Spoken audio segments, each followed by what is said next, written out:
Cette vidéo est en quelque sorte un résumé d'une conférence de l'économiste Jacques Généreux sur le New Management. C'est une conférence d'une trentaine de minutes qui est très intéressante. Je vous conseille bien sûr d'aller la voir, le lien sera dans la description et en écran de fin. Et j'ai décidé d'en faire une vidéo un petit peu plus courte, dans l'espoir que ça puisse intéresser encore un peu plus de monde. Pendant les 30 Glorieuses, tout le monde s'équipe et la vie se modernise. Sauf qu'au bout d'un moment, tout le monde est équipé. Donc il ne s'agit plus de dire on vend des voitures à des gens qui n'en ont pas, mais on vend des voitures à des gens qui en ont déjà et qui donc n'ont plus besoin d'en acheter. Et ça, c'est la première difficulté. La deuxième difficulté, c'est que d'autres pays ont rattrapé un retard de développement, notamment d'Asie du Sud-Est et d'Amérique latine qui deviennent des concurrents. La croissance s'effondre, c'est l'époque des chocs pétroliers et il faut donc trouver de nouvelles méthodes de production. Et ce sont les Japonais qui vont, entre guillemets, innover là-dedans. Ils vont troquer le travail à la chaîne ultra standardisé contre une production beaucoup plus flexible, avec une main-d'œuvre beaucoup plus qualifiée qui peut changer régulièrement de poste en fonction de l'évolution de la demande, flexibilité et adaptation.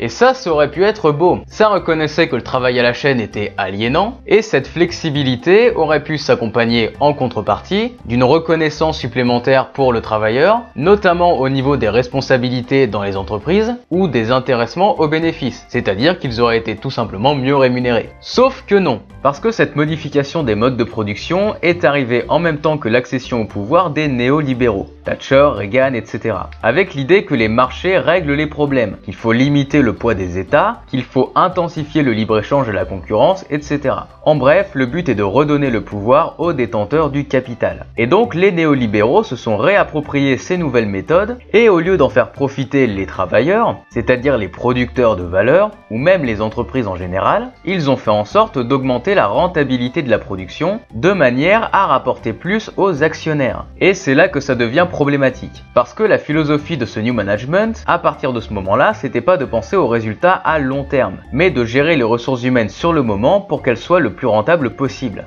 L'une des méthodes du New Management, c'était d'individualiser le travailleur, de briser le collectif. Alors déjà pour éviter au maximum l'organisation des travailleurs entre eux, parce que les syndicats ça faisait un peu peur quand même, et ensuite pour les mettre en concurrence. Et ça a eu pour conséquence d'augmenter les responsabilités de chacun, et donc leur stress, leur culpabilité, etc. Sans pour autant évidemment augmenter leur salaire, comme c'était le projet des Japonais à la base. Et alors pourquoi c'est un management criminel? Parce que l'humain est complètement oublié dans ces méthodes. Le but est de tirer la plus grande marge possible. On augmente les objectifs de chacun sans leur en donner les moyens. Parce que paradoxalement, le but n'est pas l'efficacité. Et la considération de la santé, du bien-être du travailleur n'entre pas en jeu. Parce que si les travailleurs se tuent au travail, c'est pas grave. Il y a des millions de chômeurs prêts à prendre leur place. Et les travailleurs qui se tuent au travail, c'est pas une image. Les suicides ont explosé et les burn-out aussi, que ce soit dans les entreprises privées ou dans les services publics. Et les lois ultralibérales comme la loi El Khomri ne font qu'aggraver les choses. C'est-à-dire qu'on est face à une aberration qui est de traiter l'être humain comme une machine jetable. Mais on est face à une deuxième aberration qui est que ça ne fonctionne pas, puisqu'on est sur des considérations à court terme. C'est-à-dire qu'on ne peut même pas dire que c'est bon pour les entreprises, puisque ce n'est bon que pour les revenus des actionnaires. On a des entreprises qui vont jusqu'à s'endetter et donc se mettre en difficulté pour payer les actionnaires. Finalement, on ne se soucie même plus des entreprises. Mais ça, c'est surtout valable pour les très grandes entreprises, celles qui ont des actionnaires évidemment. Pour les TPE et les PME qui sont gérés comme des collectifs humains et qui n'ont pas ce handicap que représentent les actionnaires, sont souvent beaucoup plus efficaces sur du long terme et parfois très rentables.